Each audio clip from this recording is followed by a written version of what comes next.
Welcome everyone. The webinar will begin shortly and will be recorded. Connect with the Campaign for Grade Level Reading on social media. On Facebook, like the page Campaign for GLR. On Twitter, follow the account at Reading by Third. And on LinkedIn, subscribe to us at Campaign for GLR. Please use hashtag Learning Tuesdays and tag us to tweet anything you learned from today's webinar, and we'll be sure to retweet. We encourage you to share your questions, reflections, and observations on social media. Once again, the webinar will begin shortly. It will be recorded and shared with you afterwards.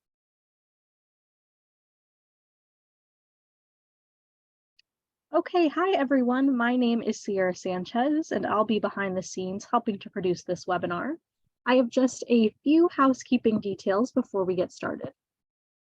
First, we'd love for you to introduce yourself. So please use the chat box at the bottom of the screen to share your name, city or state, and your organization. Be sure when responding to select both panelists and attendees so that we all know who is here. This webinar is being recorded, and a link to the recording, as well as any slides and resources shared during the presentation, will be made available to all who registered. In addition, we'll be posting a brief on-screen evaluation during closing and highly encourage you to respond. This helps us with our commitment to continuous improvement. Also, before we start, I'd like to call your attention to our upcoming webinars. Next week, we have an exciting doubleheader focused on a community of practice salon at 12:30 Eastern Time on bringing digital equity to all students in the community, followed by an exciting session on summer and outside of school time. The following week on March 21st, we'll have a session on Smart ESSER investments on supporting student success from cradle to career. And oops, it looks like a few things are out of order. Sorry about that. On April 4th, we'll have another session on enabling conditions needed for tutoring success. And on March 30th, pertinent to this webinar as well, we'll have an early math and early literacy webinar on Get to Know Math Talk. Registration links will be posted in the chat box now, and we hope you will register and join us. Also, before we start, I just wanted to call your attention to our What's Working exchange. We are gathering information about a few strategies related to learning loss recovery and invite you to fill out a quick and easy form. The information we gather will help all of us understand what's happening in our communities and support engagement that will unfold later this year. Again, the link will be posted in the chat box, and we invite all of you to fill that out and complete the information. Joining you now is Hillary Jones with Foundations, Inc. Thank you and enjoy the webinar. Thank you and welcome to our 5th session in our series with New America, learning how states, districts, and educators are strengthening kindergarten. And today we are focusing on kindergarten and promoting high quality math and science learning in kindergarten. If you missed the early sessions in the series, A Pivotal Year, Kindergarten's Important Role in Students' Education, Play plus Relationships plus Academics, Teaching in the Ways Kindergartners Learn Best, learning how states, districts, and educators are strengthening kindergarten, and creating environments and conditions for thriving kindergartners. You can use the links that I am sharing in the chats now to explore those. In today's session, we're going to talk about high quality math and science and leaning into kindergarten and the importance of this work. And so I have the pleasure once again, as this series has gone, to introduce our moderator for our session today, Laura Bornfriend. Laura is a senior fellow and advisor on early and elementary education with the Education Policy Program at New America. And Laura's work focuses on transforming kindergarten and promoting policy and practice that will strengthen the transition into kindergarten and the early grades of elementary school. Before joining New America over 7 years ago, Laura worked with several policy organizations in the Washington, D.C. area, including the Institute for Educational Leadership and the Forum for Education and Democracy. Laura has also helped implement youth programs in the city of Orlando and was a 4th grade teacher. And so, Laura, it is a pleasure to be with you again today. Same, Hillary. Thank you so much. And thanks to all of you for joining this conversation. In this webinar series so far, we've covered a lot of ground, and as you heard from Hillary with all of the titles, we've talked about a lot of topics, including kindergarten as an important year and its role as a bridge between what comes before, whether it be public pre-K, Head Start, other early childhood programs, home-based programs, and connecting what comes after, first grade, second grade, and so on. Kindergarten is the first publicly accessible entry point to education for all children, but we know that the kind of kindergarten children have access to varies greatly depending on where they live. In this series, we've discussed executive function, building children's reading brain, playful learning, social and emotional development, and how states, school districts, and educators are working to strengthen kindergarten. Today, as Hillary said, we'll delve into math and science teaching and learning. These are key areas important for laying that strong foundation children need to thrive as they move through school and into adulthood. Yet they tend to get less attention, especially science. So let's get started. I'm thrilled to have our panel with us today. You're really in it for a great session, and let me get started with our introduction. So first we have, we'll have Dr. Doug Clements. He's a distinguished university professor and Kennedy Endowed Chair in Early Childhood Learning at the University of Denver.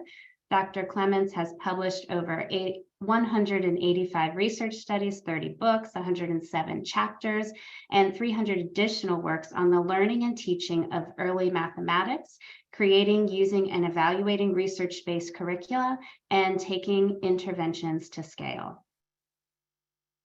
We also have with us Cindy Hoisington, who works at the Education Development Center.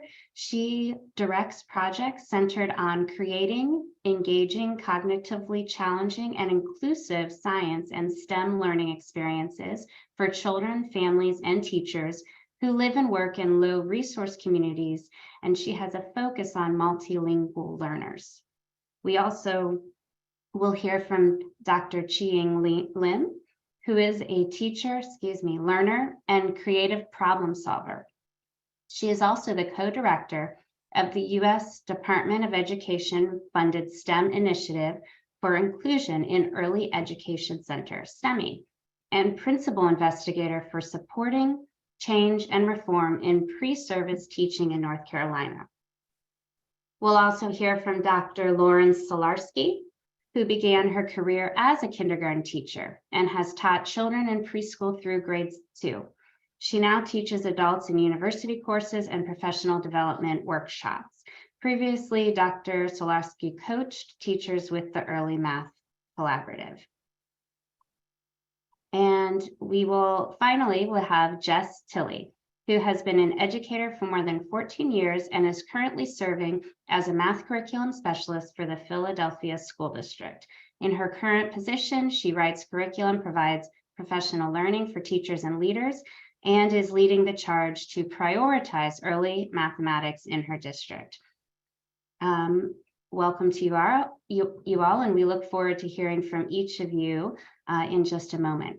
I want to start our conversation this afternoon with the ideal. When it comes to math and science learning in kindergarten classrooms, what does research say is most important? What do you all hope teachers are delivering and children are experiencing? And what do you hope classrooms look like and how educators are supported? Cindy, let's hear from you first. Thanks, Laura, and I'm delighted to be here to talk with you all today about science in kindergarten. On the next slide, you'll see that at EDC, we have a long stream of work in early childhood science, which began with the publication of the Young Scientist series and has increasingly moved toward a focus on professional learning for teachers that emphasizes creating homeschool partnerships and supporting multilingual learners. So we know from the research on the next slide that children learn science best by actively engaging in the practices of science, and that kindergarten children's curiosity about the world and everything in it primes them for doing and learning science. We also know that children make better gains in science and literacy when these disciplines are integrated, and that opportunities to engage in academically productive talk are foundational to both. And we know that adult support is key for nurturing children's science interests and positive self-identities. On the next slide, I show a little bit of research from our last science project in which we worked with pre-K, kindergarten, and grade 1 teachers. And we found that their participation in professional learning supported their capacity to engage children in science, facilitate science, and facilitate their science talk and thinking. We also saw differences in the language and literacy outcomes for kindergarten and grade 1 students whose teachers participated in the project versus those who didn't. So on the next slide, let's ask, what does it mean to do what scientists do? This is a diagram that my colleagues and I use with teachers to illustrate the dynamic and ongoing process of doing science. It incorporates all of the science practices, including asking questions, planning and carrying out investigations, analyzing and interpreting data, and constructing explanations based on evidence. But it does so in an accessible format for kindergarten teachers, many of whom are not familiar with the next generation science standards. So on the next slide, let's start to get a glimpse into what high quality science teaching and learning can look like and sound like in kindergarten. Next slide, please. Children and teachers notice and wonder about interesting phenomena, and the teacher draws out children's thinking, including their reasons for their ideas. As you can see on the next slide, they engage together in authentic investigations, and the teacher uses productive prompts and questions to support exploration, close observation, and data collection. On the next slide, you can see they share their findings. They look for relationships and patterns in their combined data, and the teacher provides props, prompts, and visuals to help children revisit and talk about their explorations. And finally, on the next slide, children begin to make evidence-based claims, which may or may not be scientifically correct. The teacher acknowledges their claims and helps them raise new questions that will both fuel ongoing investigation and challenge their preconceptions. It is this minds-on component that transforms the isolated science activities we often see in kindergarten into true science learning experiences for children. On the next slide, effective science teaching in kindergarten requires the teacher to take on a multifaceted role. She sets the stage with interesting phenomena, asks productive questions that support inquiry and thinking, observes, co-explores, supports, and extends children's experiences, and provides many ways to help children communicate their developing ideas. Finally, on the next slide, although there is a lot of talk about a vision for early science at the national level, teachers need concrete supports in order to enact this vision in their classrooms. Teachers need professional learning that immerses them in the practices and deepens their own knowledge of the science concepts they expected to teach and of how children learn science. They need explicit strategies that they can put into action in their classrooms, but they also need concrete materials, resources, curriculum, time for planning, ongoing coaching, and clear and consistent support from their school and district leaders. It's a lot to accomplish, but the payoff, it will be well worth it. Thanks so much, Cindy, for really illustrating that distinction between the science activities that often happen in the classroom versus real science learning and discovery and time for observation and scientific thinking. That I can tell that that makes all of the difference for kids. Jess, I'm going to bring you into the conversation and ask you to address the same questions.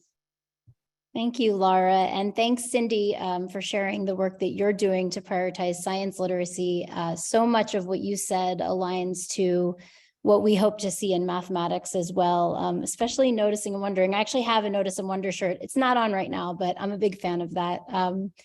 In terms of research, I won't steal Doug's thunder because no one talks about research in my mind the way he does. But what I will say, and what I'm sure he's going to talk about, is that early math is vitally important and very predictive and far more complex than most educators give it credit for.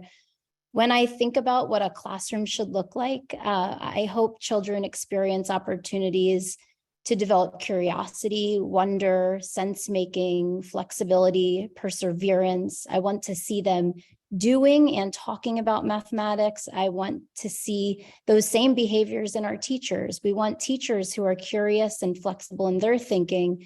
We want them to have a deep understanding of the content they teach, because the math we teach in the earliest grades is not simple, despite what people think. We need teachers who understand and appreciate the complexities of math in the earliest grades. So much of what Cindy talked about, whether on-the-job coaching, that professional development is really, truly critical. I also want teachers to be, as Goldie Muhammad describes, experts and lovers of their discipline, and recognize that their students are brilliant and capable of doing and thinking about complex math. I want students to find joy in math class and have opportunities every single day to think with their peers about the math they're learning. I've had the privilege of spending time in many classrooms across my city where children as young as 5 years old are talking about their thinking and agreeing to disagree with each other in ways that most adults struggle to do. Math classrooms should be spaces where children are encouraged to explore, and teachers are masterful at putting the right questions and tasks in front of them to help them to develop a deep understanding of the math they're learning. I've been reading a lot by Sunil Singh, who talks about, he references Whitehead's research on this idea that the elementary grades should be this time of romance with mathematics. And so I'm going to just share this quote with you because I really believe strongly that if we thought about early math in this way, if we thought it was our opportunity to develop a love of the subject and of science, but I'm going to only speak to math, then we would really make such an impact on what happens to kids later on. So the quote goes, "The learning of interesting mathematics begins with the heart, which means the teaching of it begins there as well. We have a moral and academic obligation to romance our mathematics students with unbridled awe, wonder, and curiosity so that we may clear a path for mathematics through their hearts and have them embrace this subject with love and affection for their whole lives." So that's what I see, and that's my big pipe dream, that every classroom would be doing that work and helping children to really find their love of math so that they can continue forward in whatever way they see fit, whatever their limitless potential is. Thanks so much, Jess. I really loved that quote, and thank you for making math really so exciting and interesting. And I think what we've heard so far really, in my mind, highlights something I know we'll get to later, but the need to really focus on teachers and enabling teachers to really teach in the ways and deliver the instruction in the ways that you, Jess, and Cindy just talked about. Doug, I invite you on now to please talk with us about math research. Yeah, I'll start by saying yes, Jess, all of it you said, absolutely. So in addition, I'm going to do just what Jess predicted I was going to do, math predictive power. This is just so interesting because large-scale research has shown that math is the best predictor of later school success, even compared to early reading. Early math predicts later reading skills as well as early literacy skills. And it's probably not just because people know their numbers and their shapes, but it's a way of thinking, reasoning, and logic that's so important. Next slide. And math does more than that too. It's fascinating that it develops critical thinking and problem solving. Executive function, which was mentioned before, social competence, which we mentioned before, and even language abilities. Sure, the language of math, but more than that, actually in non-math situations, kids use more grammatical complexity and use more key vocabulary words if they were given high quality math. Effects compound. So over a lifetime, we all benefit from investing in kids' early math learning, and I'm talking birth right through to grade 3. Next slide. So maybe you're skeptical. I hope you are. Really? Thinking? It develops thinking skills? Oh my goodness. I couldn't even believe this, that recent research there documented at the bottom shows that kids who specifically lack math education show reduced brain levels involved in reasoning and cognitive learning. What else? How about this? Be skeptical about this claim too. Next slide. Really, executive function? Yeah. Not only is executive function more related to math than other areas, we don't know about science, incidentally. That's an open question, be interesting. But when you do executive function in the context of high quality math, you get 2 for the price of 1. And there's these kind of resources that we'll share. Next slide. What else? How about social emotional? Come on, math. To me, it wasn't very positive, social or emotionally. Yes, done right. Collaborative thinking, turn taking, working together, turn taking in games and the like. But a recent article in Child Development showed that if you can count well, you share better. And that makes sense when you think about it, but it's not divorced from social emotion. Next slide.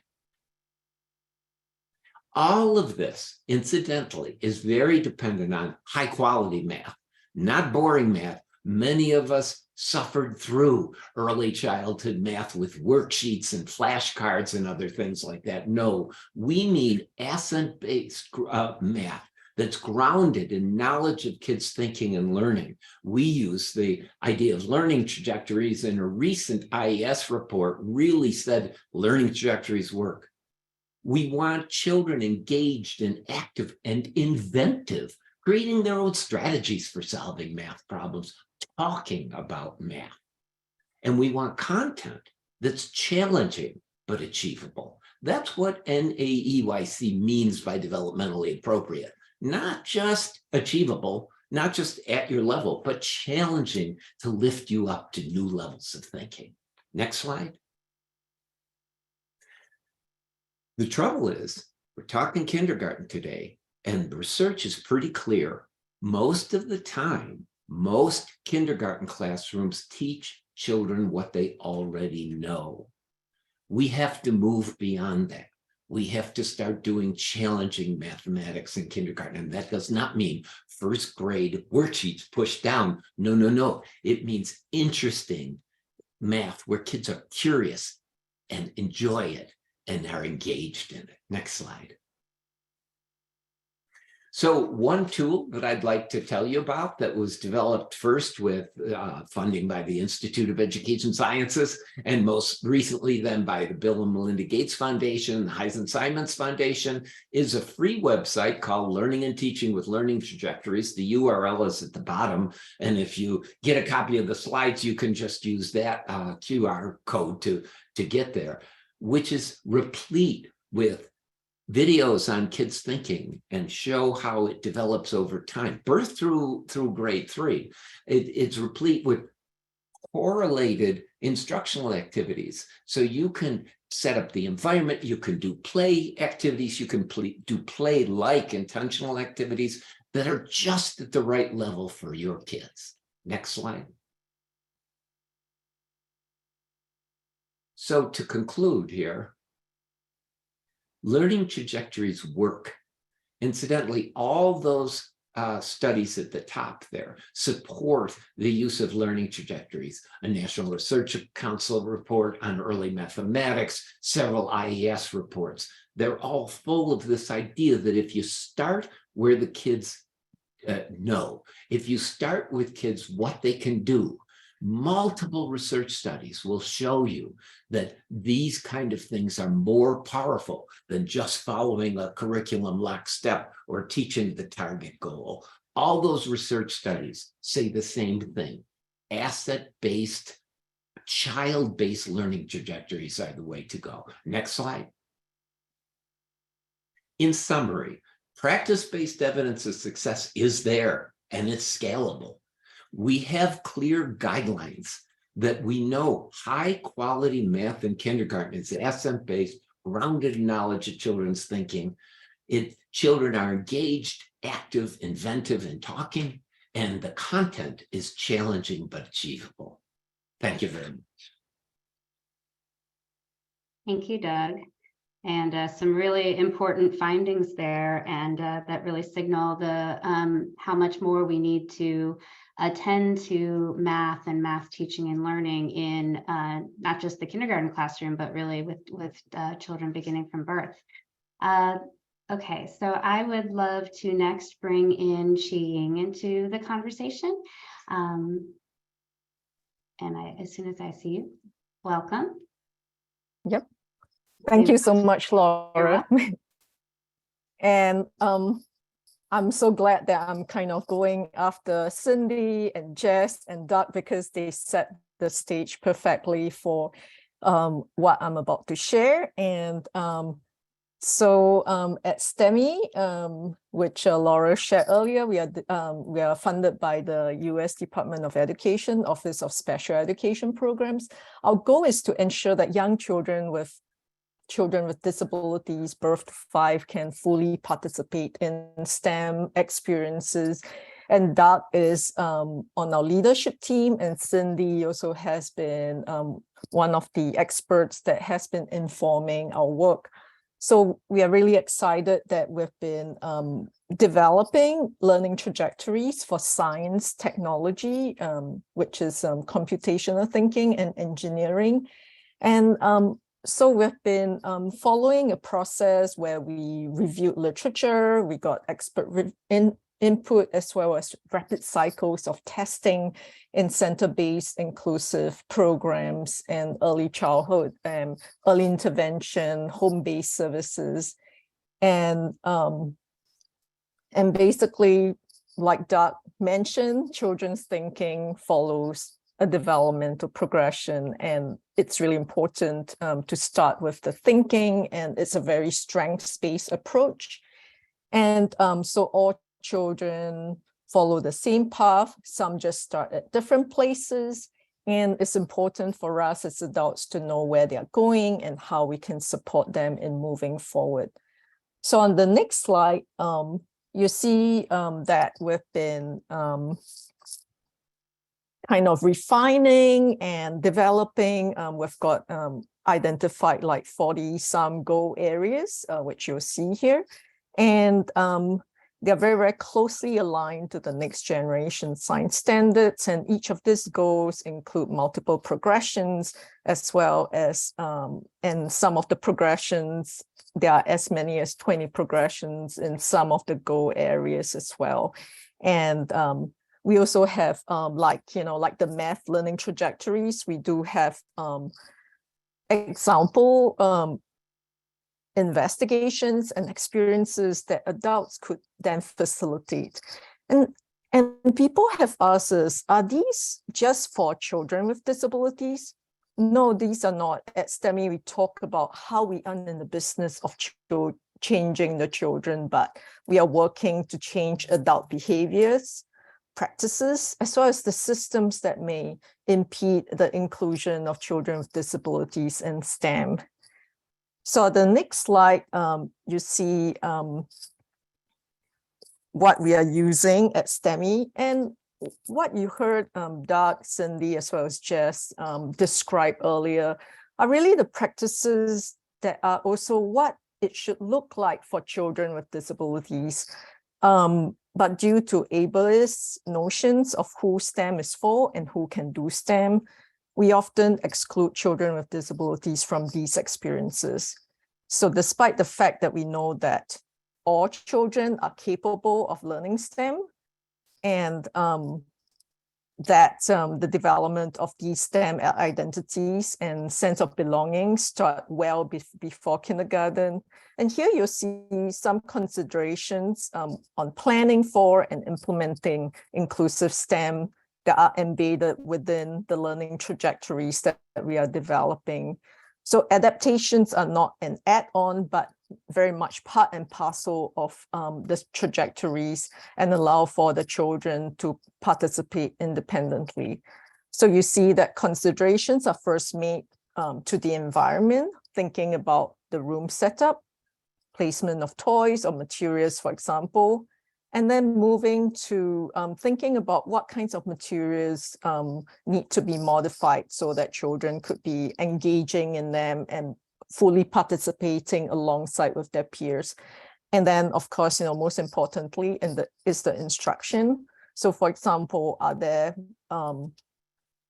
does the child need visual cues to support their communication? Because as we know, science and math learning, the science and math talk are so critical to the learning. So on the next slide, we are going to watch a very short video of how it can look like. And the video clip shows two preschoolers in an inclusive early childhood classroom, and they are exploring force and motion with an adult. And the child on the left-hand side of the video typically enjoys playing in the block center.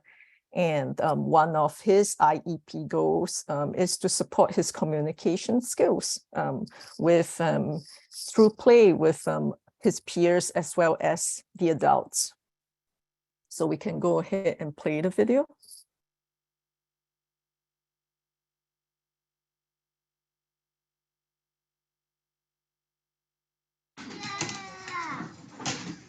Can you help me?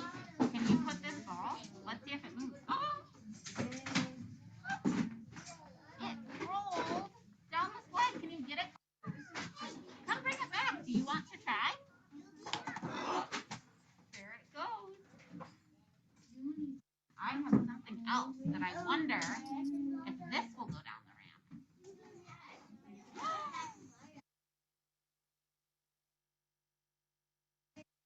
The wheels roll down the ramp. There it goes. What do you think? Do you think this will roll down the ramp? No. Try it. Ooh, I saw push it. When you pushed it, it moved, right? It didn't roll. It slid.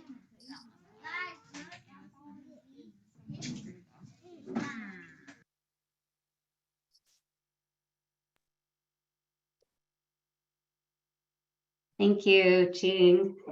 That was great to just see in action, kids kind of experimenting in different ways. Lauren, please close us out on this question of the ideal. Yeah, so thank you so much for having me as part of this conversation today. And thank you to everyone in the audience who made the time to participate. So many great things have already been said. And I'd like to add that when I observe in a classroom, I'm usually thinking to myself, who has the power, who participates? And for too long, math has been a space where just the teacher has the power or the worksheet has the power. And you follow the procedure, you hope you don't make a mistake, but you're not really enjoying and engaging and talking during math. And so we want children to have the power, not just the teachers. And we want them engaged in conversations where they're actively constructing their own understanding. And there's more focus on the process and on getting how that you arrive at the answer rather than just, this is the right answer, let's move on. So it's about concept development and not memorization. So I want to try a very quick activity to give you an idea of what this might look like. So if you can look at this slide, it's a different slide that has, there we go. And just think to yourself the answer to this question, which one doesn't belong? And in kindergarten classrooms, we also want there to be ample wait time. So I'll give you about 15 seconds.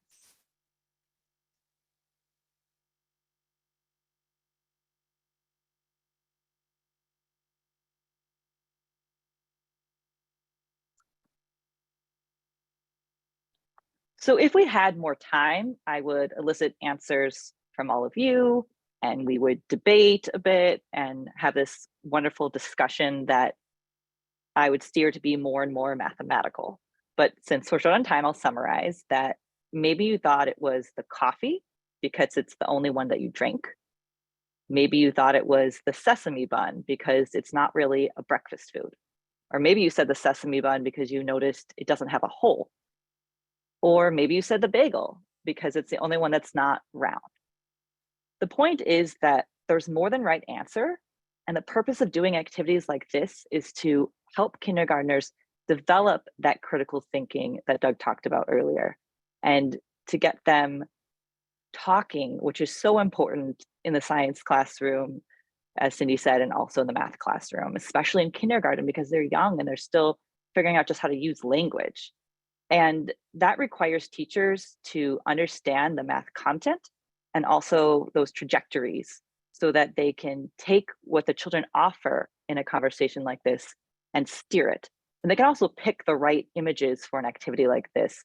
That could be photographs, they could be geometric figures, they could be quantities and numerals, algorithms. There's a lot of possibilities that could fit into a quick routine like this that just gets children to be careful observers and to think critically, learn how to justify their arguments. And these are all things that true mathematicians are doing and kindergartners are fully capable of.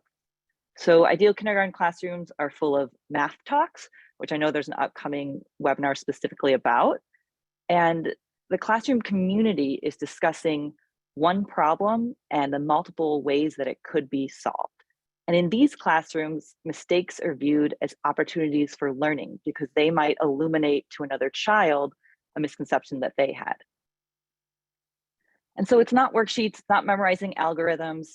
It's even more than just numerals. I think we get very stuck on numbers in kindergarten, but it's this process of how we approach it, like Jessica was talking about, and solving real problems, making sense of the world around them. We want kindergartners to see math as beautiful and as creative. And importantly, we need to eliminate deficit views of children and disrupt the math teaching approaches that are grounded in white supremacy that have too long excluded Black, Latinx, Pan-Asian, and Indigenous children. All kindergartners need to regularly examine all kindergarten teachers need to regularly examine their own biases about who can learn math and what achievement looks like. So in the ideal kindergarten classroom, children believe that when it comes to math, they participate and they have the power.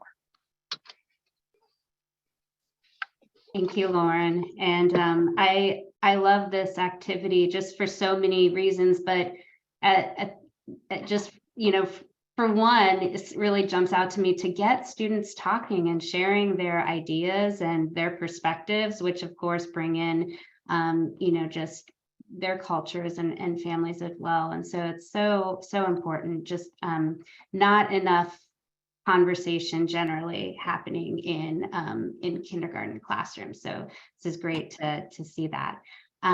I would like to bring everyone back, or everyone turn on your cameras, and we've heard a lot about the ideal and really been able to visualize what the ideal looks like when it comes to math and science in the kindergarten classroom.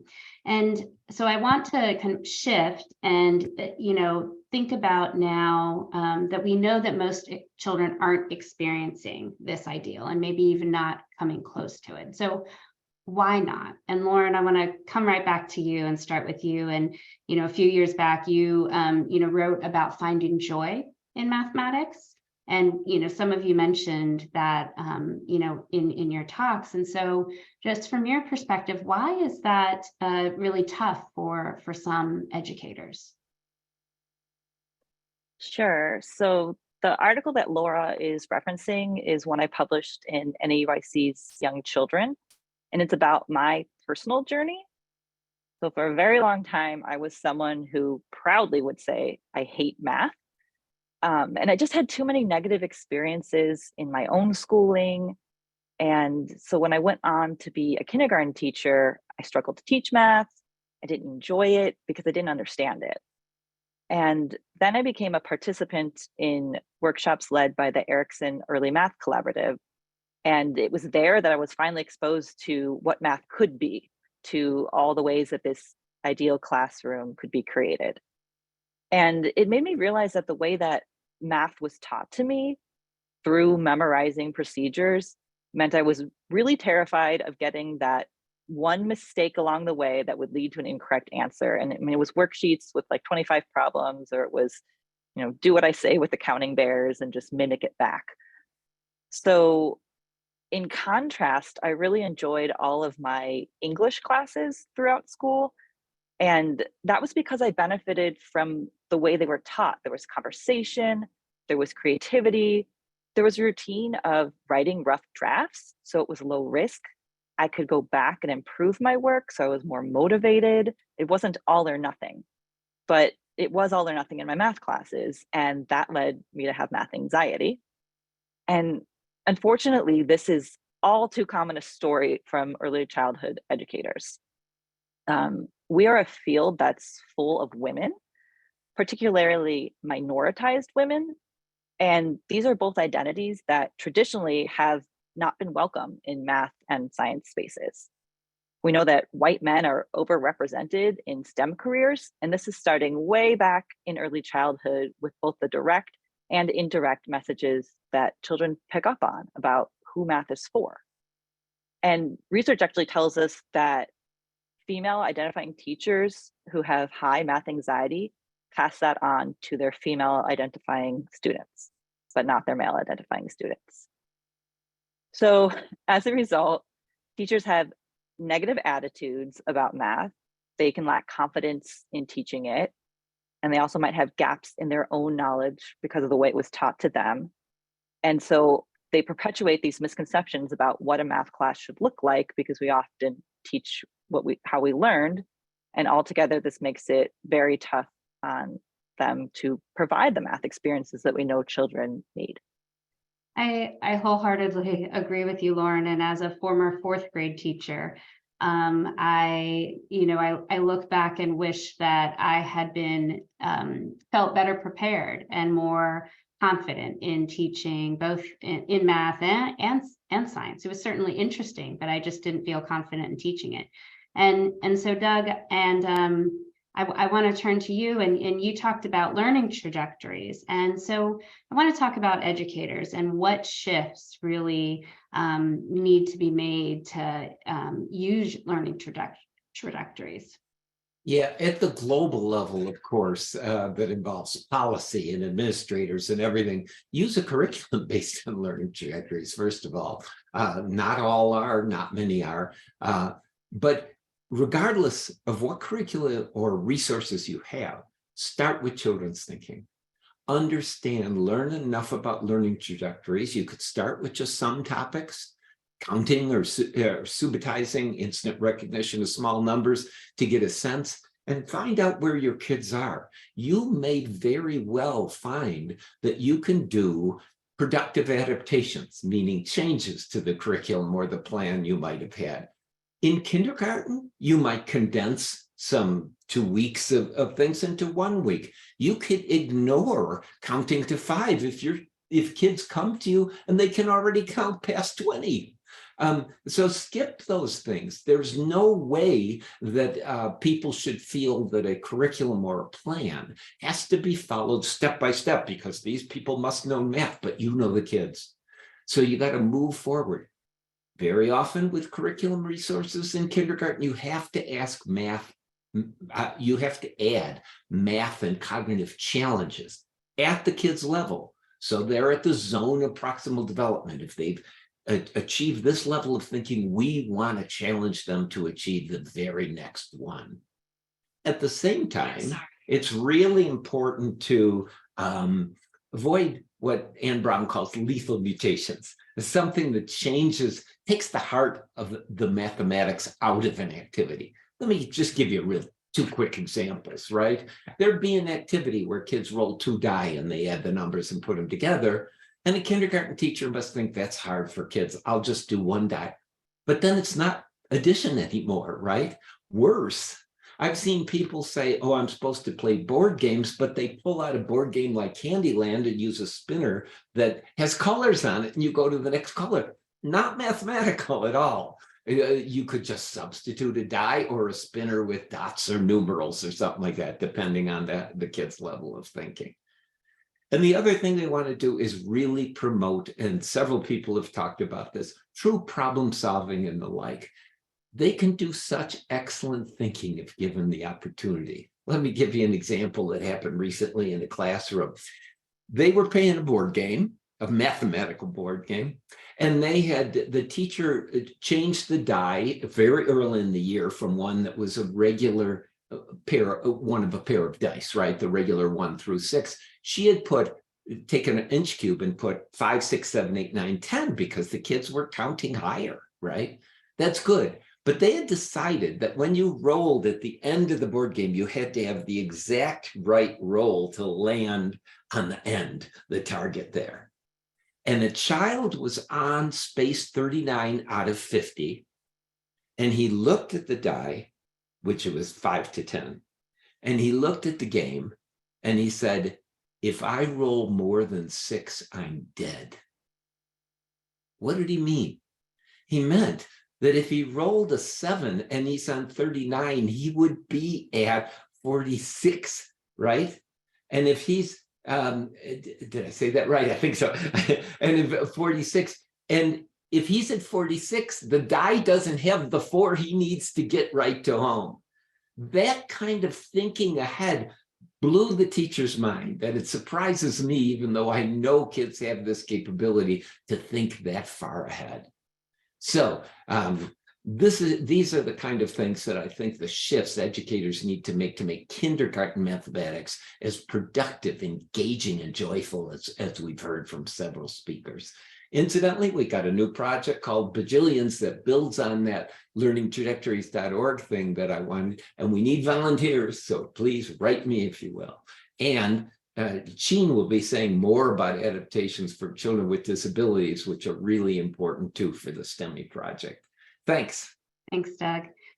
Cindy, can you talk about from the science perspective and what we need to enable teachers to bring more science into the classroom? Sure, Laura. So I think originally we were talking about time and the time for science in classrooms. And I have to say, I'm constantly struck by the parallels between science and mathematics in terms of both, the opportunities and the challenges in classrooms for children. So that's the essential question is, what is the challenge? Why is science given so little time in kindergarten and early elementary classrooms in general? And that's a complex one, but I'm going to give it a try. There's a huge emphasis on literacy in kindergarten, we've all mentioned, and getting children ready to read, and we all agree that needs to be a priority. However, standardized assessments in elementary that exclude science create extreme pressure on teachers, schools, and districts to teach to the test, and this creates a huge imbalance in priorities.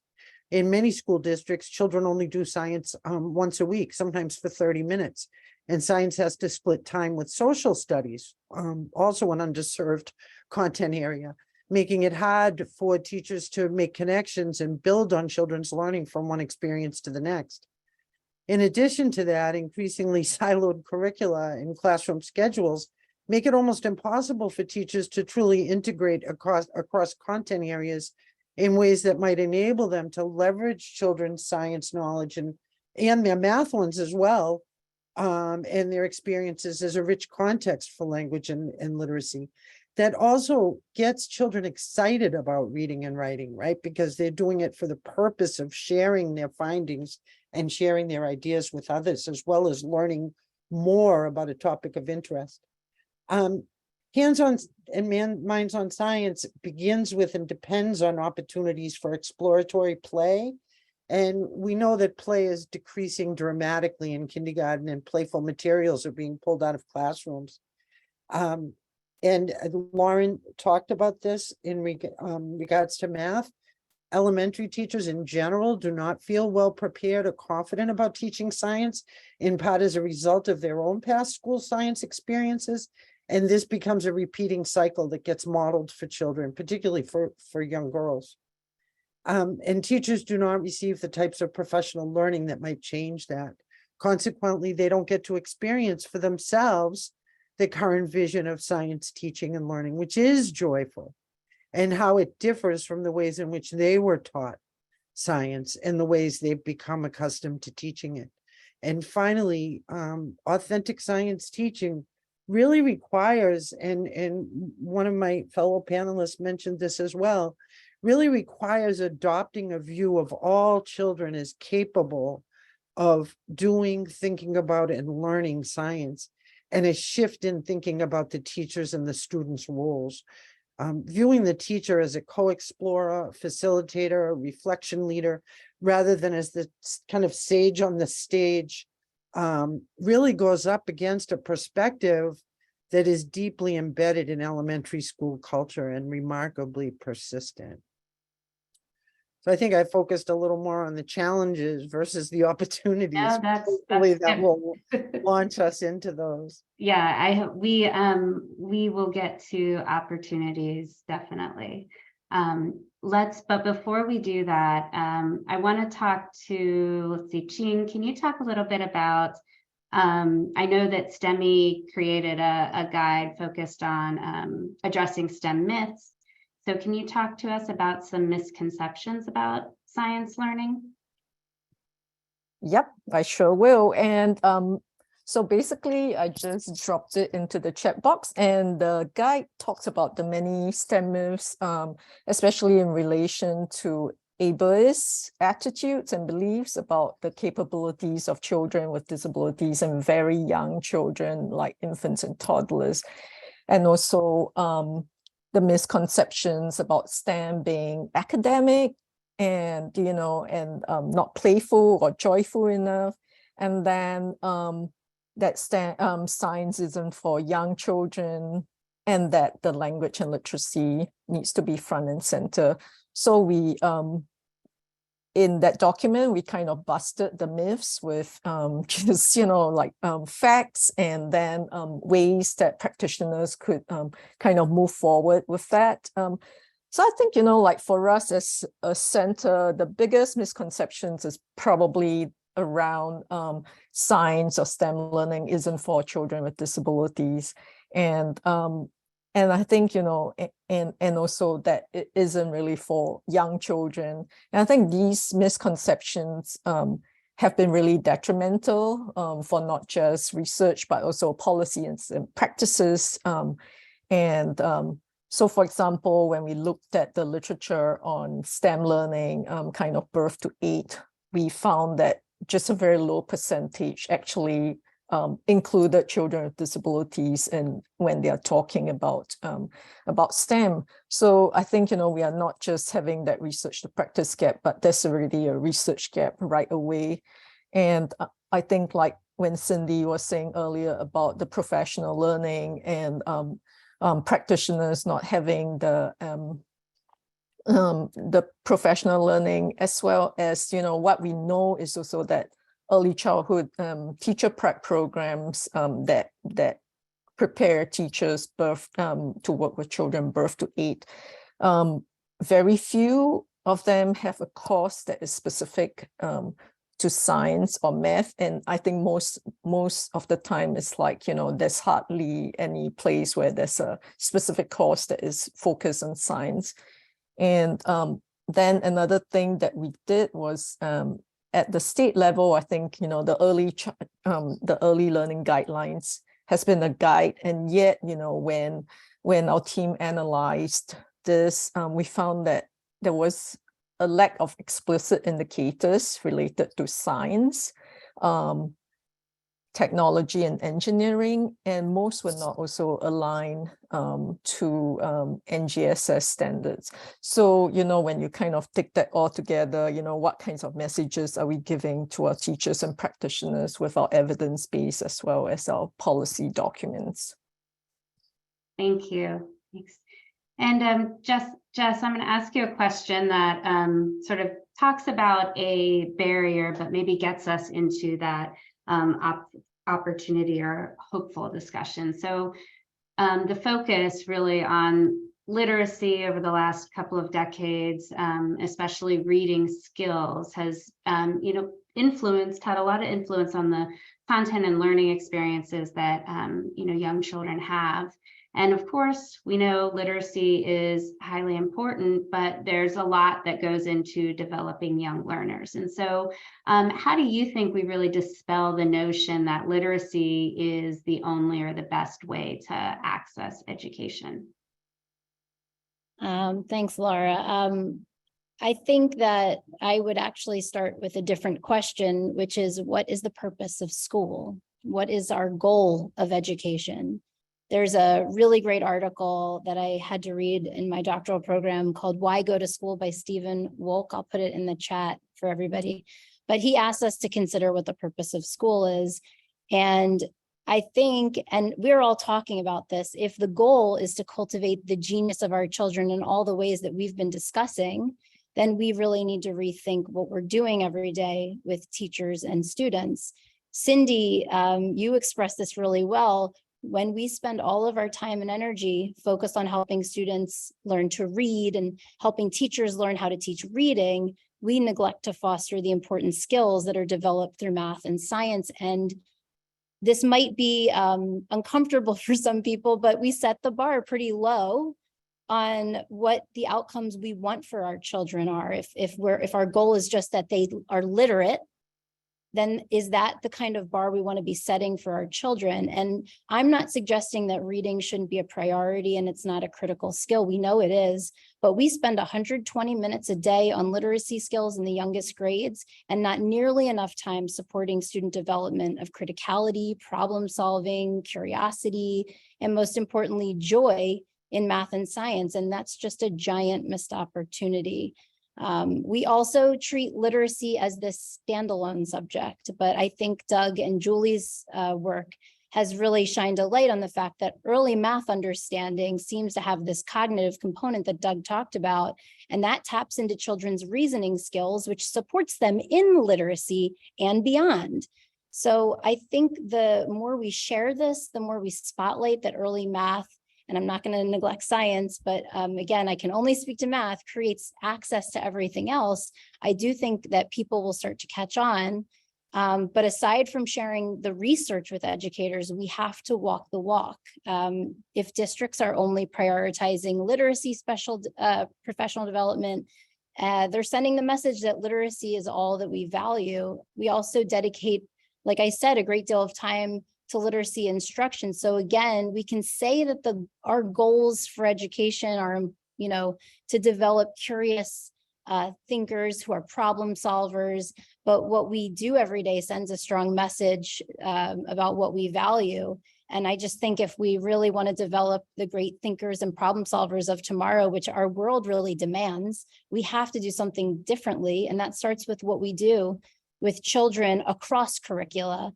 And not just, this idea of learning to read, but reading to learn about the different areas and really spending time fostering sense making with our children, whether it's in math or science.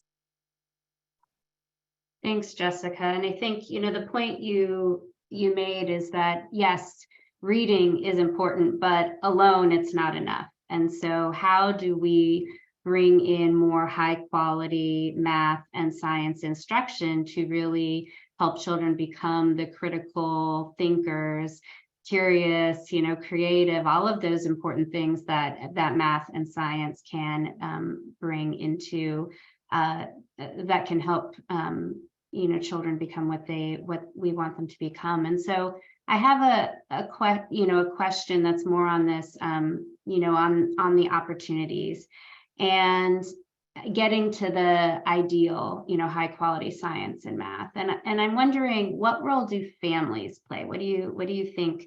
How can teachers help families really extend learning and support children's exploration, math and science thinking in the home? I'll just open that up to who. Cindy, I see you off, so if you want to start, and then Doug. Sure. So it's just important to say first that my work with teachers and families is primarily almost all in under-resourced communities. So that's really kind of informed my thinking around this. First off, teachers in schools need to begin this process of working with families by creating environments that really welcome them in and emanate strong positive regard for all families and believe that families want to and are capable of supporting their children's learning. That default, I heard it once again from a teacher last week, that these families don't care about their children's learning. They don't care what they're doing in school, and that's why they never come in and they never support their home learning. And I can't believe that in this day and age, I'm still hearing that.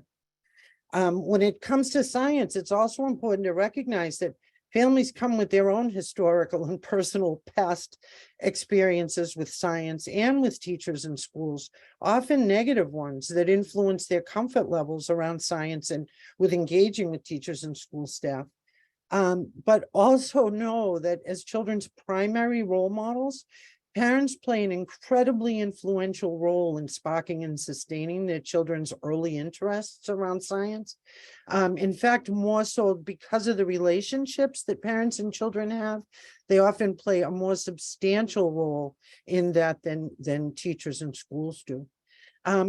Remember that we don't want to try to turn parents into mini teachers. But instead help them leverage the family activities and their family activities and routines as opportunities for supporting children's curiosity and exploration around topics that are of mutual interest to families, but also ones that children are exploring in school. It's their family's interest and engagement in the science that they're doing and learning that really makes science personally meaningful to children and something they want to pursue. Finally, know that families really do want specific information and resources about how to support their children's content learning and their science learning, but they seldom get it. And I can say from experience that what families often get, and the resources for families that are translated into Spanish in particular are often ones around guidance and discipline and how to support your child's social emotional learning, when in fact that's one area in which Latinx children score higher than their white middle class peers already.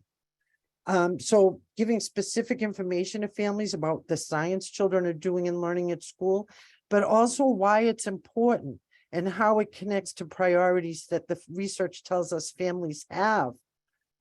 Families often prioritize social emotional learning, knowing how to get along with others, knowing how to solve interpersonal or relationship problems with others, doing problem solving. They know that's an important skill, and they want their children to have opportunities to use the gifts that they see in their children and to be happy. And you can really connect with those kind of family goals in terms of school science. Thank you, Cindy. Doug, I know you want to add, and Ching, if you want to jump in as well. Go ahead, Doug. Yeah, I'll try to be brief because I know we've got to move on, but this is why I'm not invited back to parties. More research. More research. You made me think of that there was a math intervention and it didn't reach practical significance, but it seemed to help the kids, the intervention that they did in school in a study. But they had a third condition, and that was they involved the families and the school.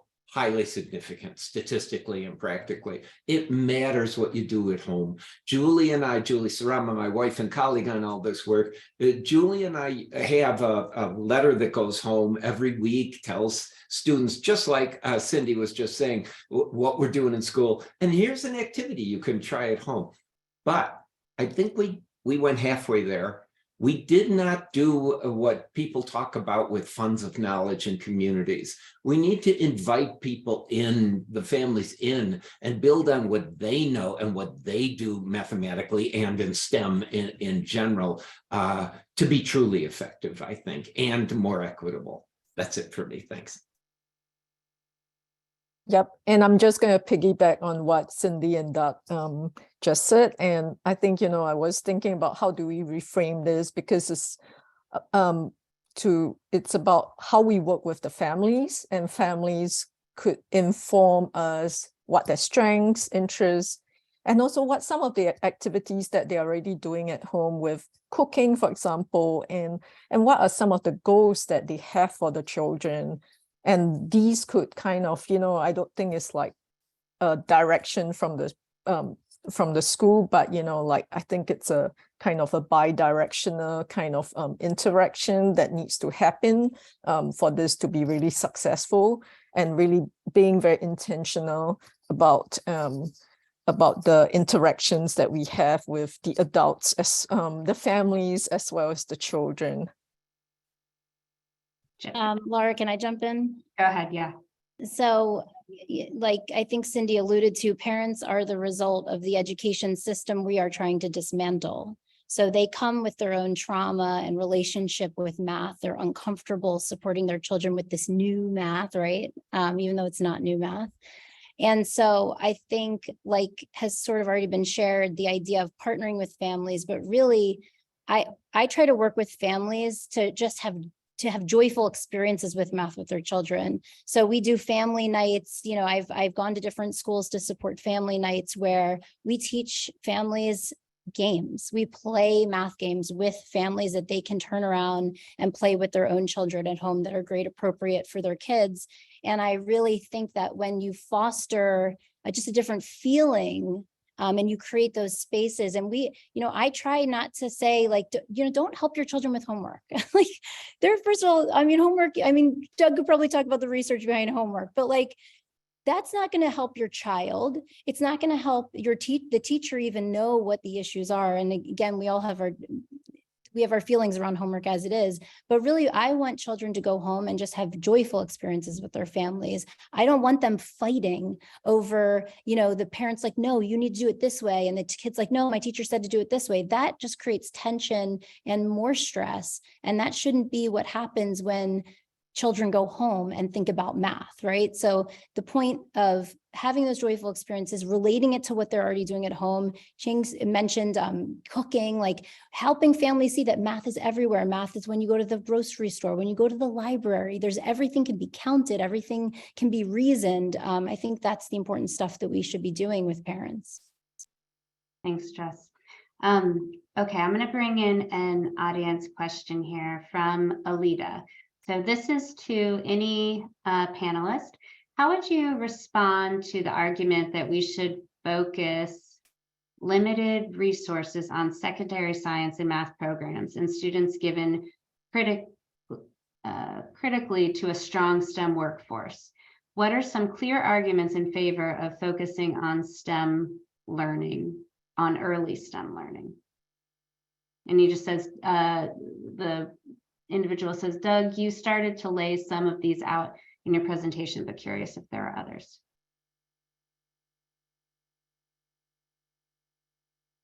For fear of repeating myself, early math predicts people early math, kindergarten math, first grade math, predicts high school graduation. It predicts entry in college, and it even predicts how much a person makes at age 42.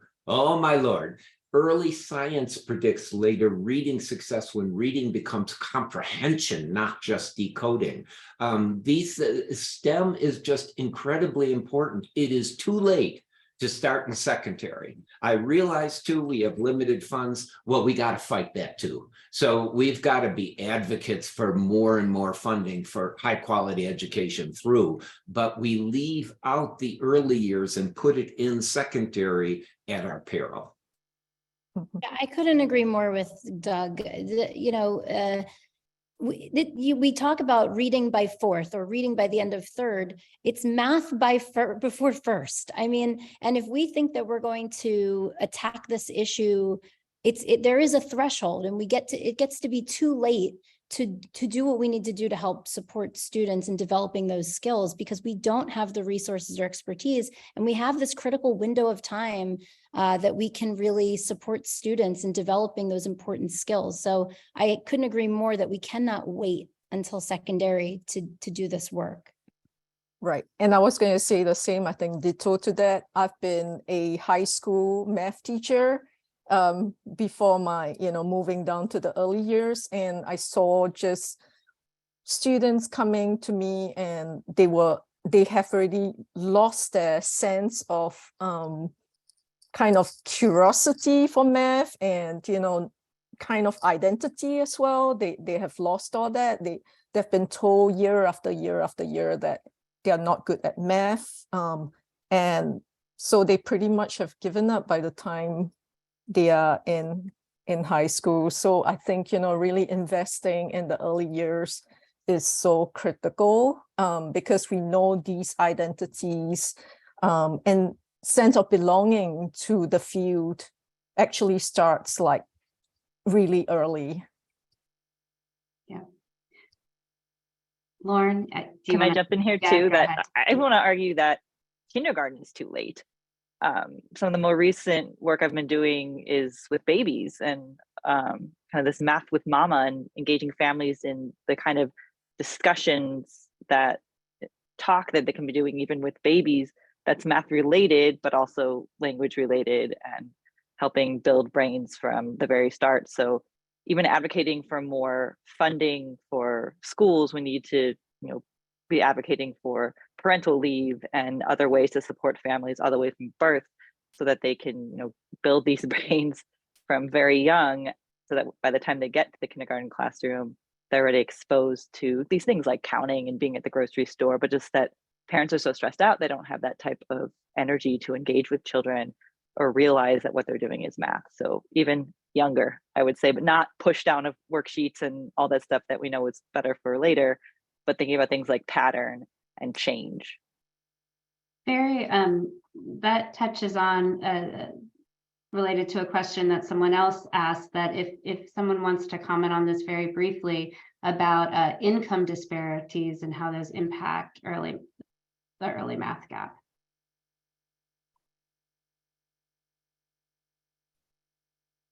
There's far-reaching impacts. I'm not sure, how to even say it briefly, but even you look through the experiences of the pandemic and the access to digital resources and communication, ways of communicating between teachers and families, materials, access to local science resources, everything costs money. I just want to comment real briefly, add on to what Ching said about the bidirectional communication. And one thing that we found that has been really engaging and exciting for both teachers and families is starting to share like photos and stories of what children are doing at home and what children are doing in school and coming together around those visuals. Also, getting teachers and families together in low risk situations, like having them all at the science center where the teachers also bring their children and the families they serve bring their children.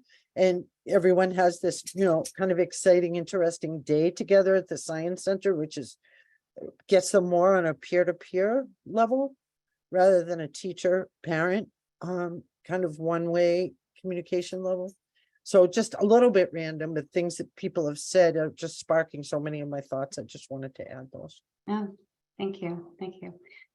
So I want to take the conversation just a little bit to thinking about systems and that govern and influence schools and teaching. And so I'm going to open this question to all of you about, what should schools really be doing differently? Whether school leaders, school districts, is there a role for states when it comes to math and science, teaching and learning in the classroom? I think we have to rethink how we are professionally developing teachers. I think there's a really large professional learning gap. And some of the work that we've been doing in certain spaces in Philadelphia, which is similar to the work that Doug does, is we've been developing teachers on content, understanding learning progressions, how to figure out where a child is on a learning progression, and then what to do about it. And I think, in teacher prep, and I think someone mentioned this, you maybe have one math methods course. You do not get the deep dive you need to truly understand the content you teach. And while, pedagogy is very important as well, and we have to do a lot of work around supporting teachers in the pedagogy, like the noticing and wondering, how to ask good questions, all of that, but they also really need to understand the content they teach. And I think that if we don't do more as a system to really develop teachers, then we're going to continue to have surface level teaching that is subject to deterioration over time. And that's what we see. We see that across the country, 70% of 7th graders cannot do 4-digit subtraction. And a lot of that has to do with what has been developed in the earliest grades, the understanding of how additive reasoning is developed. So I think we really need to spend time with teachers developing them. I've been this week in schools working with teachers around with my partner, Beth, and we've been helping them understand the critical content they teach. What's the most important math you teach, and how do you respond to student thinking? And what we've spent the most of our time doing with teachers is dismantling the ideas they have about the math they teach and rebuilding their conceptual knowledge. So we need to do more of that so that they're better positioned to teach students. And then I will also add this other layer, which was started to be mentioned. We have to rethink assessment. We have large scale assessments in districts all across the country, and many of them are misleading. They're imperfect in terms of the information that they provide. And we know that what gets assessed gets attended to, right, Cindy? I mean, if we're not assessing in science, we're not teaching it. Or if we're assessing numeral recognition in kindergarten, teachers are going to be focused on numeral recognition, which is the least important math of kindergarten, but it's going to be treated as the most important because it's being assessed. So we really need to do better to help teachers understand, how do you use actionable data like formative assessment to figure out what students need and then how to meet their needs. I think until we make that common practice across systems, we're never going to be able to accelerate learning in the way that we could if teachers were armed with the skills and knowledge to do that work. And if districts de-emphasized or at least found better assessments that actually gave you insight into student thinking versus just correct or incorrect, which really is just not actionable. Thanks, Jess. Doug? Yeah, that's great, Jess. I just building on it, coherence is essential across the grades. There was a wonderful study a while ago where a 2nd grader had been inventing his own strategies to solve like double-digit addition and subtraction problems. He went to 3rd grade, and the 3rd grade teacher believes you should carry the wand and do it the right way. And there was one procedure. 3 months into 3rd grade, he was asked by a researcher, can you think of a different way to solve it? No. I mean, if you just thought about it, could you think of a different way to add these 2 numbers? No, this is the way to do it. It's unbelievable how very low quality mathematics education can rub out some of the benefits of earlier kind of this active, involved, inventive approach for kids. So, and coherence goes beyond alignment and even goes beyond continuity. For instance, a lot of people say we aligned it. We ordered the preschool curriculum and the kindergarten curriculum from the same company that sells that doesn't mean anything. Is it aligned in the instructional approach, in the quality of the mathematics? Is it aligned in terms of the formative assessment that Jess was just talking about? So we know, because we need to build horizontal coherence among teachers at the same grade level and vertical coherence. And you won't be surprised to hear me say learning trajectories helps do that, because they're not tied to a grade level. They're developmental the whole time. So a 1st grade teacher can say, I have a kid, and somebody in the chat was saying this, I have some kids who cannot count to 5. And, I'm in kindergarten or I'm in 1st grade. What do you do to a teacher of 3 and 4-year-olds? Oh, I have good activities for that. That kind of sharing and understanding that any grade level is going to have a wider swath of developmental levels, and there's ways to share the kind of things of what do you do about that through professional learning communities and all, is really important, and administrators need to support that kind of interaction. Same grade level, cross grade levels. Let's get out of the, you do milk money during your lunch period and stuff like that, to, get together and share as professionals. Lauren, I see you nodding. Yeah, I wanted to talk about the professional development angle and kind of build on what Jessica was saying too, that same framework of, who has power, who participates, applies to teachers as well. That too often professional development feels like something that's being done to us as teachers, something that, we're just this vessel who's going to like translate to the children what needs to happen, and not necessarily a whole person that's being developed. And so I like to use an approach, at Erickson, we use the whole teacher approach. So just like we talk about the whole child, we talk about attending to the emotional, cognitive, and behavioral needs of teachers. So we've got to remove those barriers about their attitudes and beliefs that I spoke to earlier, and use professional development workshops as opportunities to let them play with math and rewrite their own stories about what math is and the relationship with it. And then the content knowledge, that's definitely something that's lacking. So if they're going to lead a math talk or a discussion like I showed earlier, they need to have a strong foundation, and what to look for in children. That's not necessarily an assessment that's written or these tests, but what are the children doing, especially if in kindergarten they still are not particularly verbal, that they need to find ways to still demonstrate their knowledge.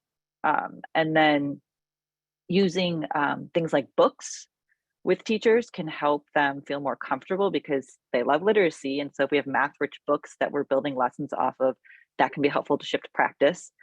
And they can also use games like Doug was mentioning, and it's another more accessible way to work with teachers. And then coaching that's collaborative, where a coach is sitting down with the teacher to plan the lesson, and then going in to observe and give feedback with the teachers in action with the children delivering the lesson, and then reflecting together about what went well and what went wrong. And in early childhood, in particular math, that planning part of a coaching cycle is extremely crucial, because it needs to be rooted in the content. And my recent research found that teachers need a chance to role play, so that they're actually saying the language they're going to use with children, and then they're anticipating the children's responses to what they might think about the math. And in addition to that, if there are assistant teachers in a kindergarten classroom or a co-teacher, they need to be trained too, so that's not this disconnect of the old way of teaching math and the new way of teaching math, similar to that parent-child disconnect. And also involving department heads and principals, because in elementary context, there's such a wide range. And especially if someone's evaluating the teacher, they need to know what's appropriate in kindergarten. And finally, the last thing I would say is about the university level. With my pre-service teachers, it's often tricky to place student teachers in the classrooms that we all described at the beginning. And we have to find a way to gently criticize what we're seeing, so that we can move it forward into these ideals. And another way to do that is to use videos in coursework as assignments, so that they're analyzing videos of really good teaching in order to make up for that. Yeah, that's a great way to, be able to show our future teachers what that good teaching looks like, is incorporating the video. Any additional responses to that question? Okay, if not, we've had a couple. I know Cindy, you responded to one question in the that came in about interdisciplinary pedagogy and siloed, curriculum. Like, how do we integrate these different areas in a positive way for children? Well, my interpretation of the question was that they were looking for some really good integrated, science curriculum that was integrated or a literacy curriculum that was integrated with science. I know of some aimed at preschool and kindergarten. And maybe one that I know of for the upper grades, but they're really science curriculum that integrates across disciplines. So language, literacy, social, emotional, cognition, links to mathematics. But I really think it's about professional learning, because one of the things we found early on in our Foundations of Science Literacy stream of work, that you could give a teacher the best curriculum in the world, but in good curricula are not scripted, right? Good curricula leave something a lot up to the teacher. And so it's really professional learning and using curricula in action and having opportunities, like has all been said, to come back and reflect on their classroom experiences and their interactions with children, and refine their strategies and approaches and all that. That's so important. We just had this remarkable thing a couple days ago, a comment from a principal. She has one classroom in which the teacher has been very involved in our project in the professional learning, and one teacher who has not at all, but they both have the curriculum that we're using as a resource. They both have access to all the components of the curriculum. She went into the one classroom where the teacher is participating in the professional learning, and children are so excited about ramps and ramps explorations. And there was some of the photos that I showed in the slides. She went into the other classroom and she said children are interested in ramps. The teacher doesn't know. He just can't seem to do anything to get them involved. And of course, we right away said, oh my goodness, we'd love to hear that, because it speaks to the power of our professional learning. But I think more generally, it speaks to the power of professional learning. Curriculum alone isn't enough. Teachers really need to experience these things for themselves, experience science, being immersed in science inquiry, experience all that joy of it and that respect for their own thinking and learning abilities, and kind of replace some of those really negative past experiences they have with science with positive ones before they can That's implement a so good science curriculum. So important. Thank you, Cindy. And I see you came off, Ching. I want to, whatever you want to say it, but I also want to give you this question about federal government and states and districts and what they can do to make science more accessible and inclusive. So if you can bring that to your response.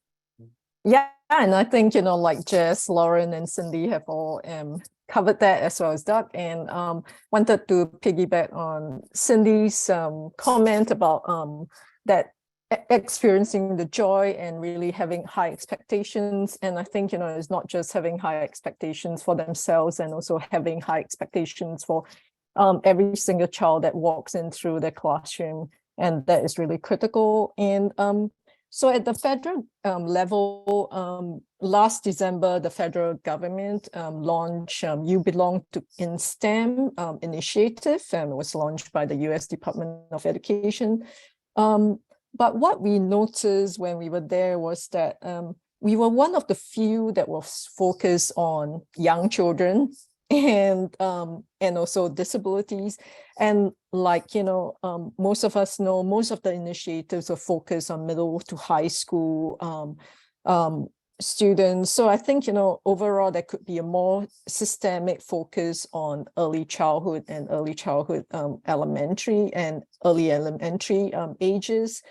And then at the state level, really, I think, we've talked about the pre-service and how that invisibility of courses and the content and the rigor within the pre-service programs have really done us a disfavor.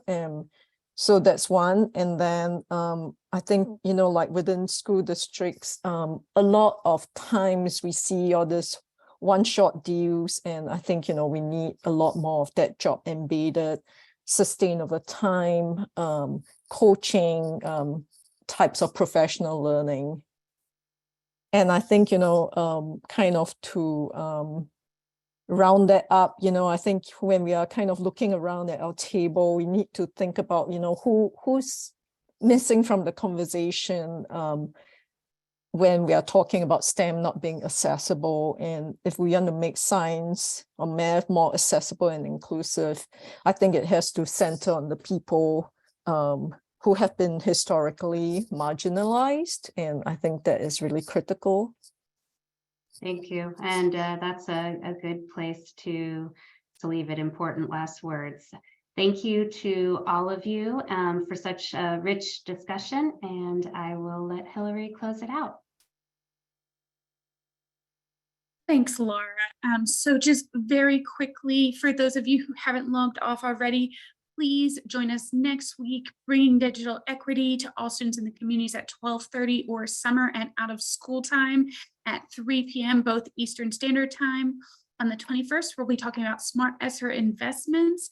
And then on April 4th and 11th, enabling conditions needed for tutoring success. So I am dropping the links for those all in the chat box. Also, do not forget to sign up for Jess Tilley's webinar on March 30th.